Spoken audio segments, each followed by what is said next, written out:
Global Typhoon, Chairman TV. Weather update.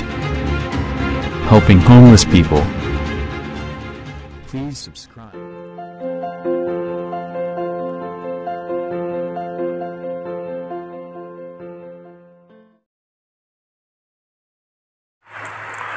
Magandang umaga po. Ito po ang latest update natin para nga po dito sa minomonitor natin na si Bagyong Leon. Ayon nga po sa European Center, ito nga po ay nasa category 1 na o nasa typhoon category na nga po. At tinataglay na nga nito yung 130 km per hour, malapit po yan sa gitna. Pero ayon po sa ating bagong pag-asa DOST, ito po ay nasa severe tropical storm pa rin category.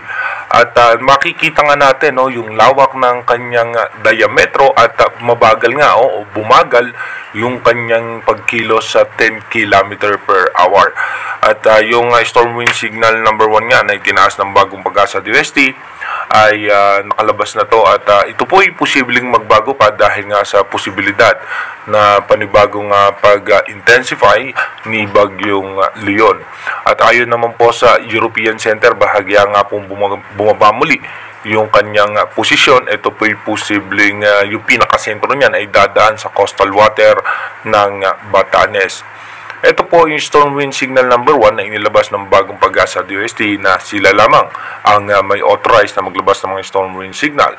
Signal number 1 sa Batanes, Babuyan Island, Ilocos Norte, Apayao, Cagayan, Abra, Kalinga, Ilocos Sur, Mountain Province, Isabela, Ifugao, northern portion ng Benguet, Nueva Vizcaya, Quirino, Aurora, Pulilio Island, Quezon, Camarines Norte, Catanduanes at eastern portion ng Camarines Sur, eastern portion ng Albay, eastern portion ng Sorsogon, northeastern portion ng Northern Samar at Eastern Samar. Yan po yung mga storm wind signal number 1. Dito naman po sa ating satellite image mapapansin at makikita naman po natin yung lawak at laki ni Bagyong Leon na yung kanyang diametro ay umaabot na nga o humahataw na nga po sa may parte ng eastern section ng Northern Luzon, Central Luzon, kasama rin po ang parte ng Catanduanes at Bicol Region at maging ilang bahagi ng Visayas. Iba yung pag-iingat nga po sa ating mga kababayan dahil malakas nga po itong si Bagyong Leon at ito po yung magiging posibleng mapaminsala lalong-lalo na nga po sa dadaanan niya sa parte sa extreme Northern Luzon. Pero again, inuulit natin na marami pa rin pong posibilidad na magbago po sa pinakasentro nito dahil nga maglalaro yan sa kanyang cone of uncertainty at depende po yan sa pagbugso ng hangin na nanggagaling sa parte ng China. Pag po ito ay humina, posible pong umangat si Bagyong Leon. Dito naman po sa European Center na Advanced Weather Forecast Prediction, mapapansin nga natin na ito po'y didikit dito nga sa may parte ng Basco, Batanes, yung pinakasentro niya na bilang isang typhoon category. At possible po yan by October 31 ay nasa coastal water po yan ng Basco, Batanes. Kaya iba yung pag-iingat at paghahanda para sa ating mga kababayan dahil nga po mapaminsala nga po itong si Bagyong Leon. Sana po ay nakahanda po tayo sa anumang posibilidad na pinsala na maidudulot ni Bagyong Leon at sana ay nakaredy po tayo para sa mga pag-evacuate, lalong-lalo na nga po sa malapit sa karagatan. Dahil nga mapapansin nga natin yung pinakasentro nga po niyan ay dadaan sa may coastal water ng Basco, Batanes at Itbay at Batanes at dediretso po yan at magla-landfall sa parte ng Taiwan.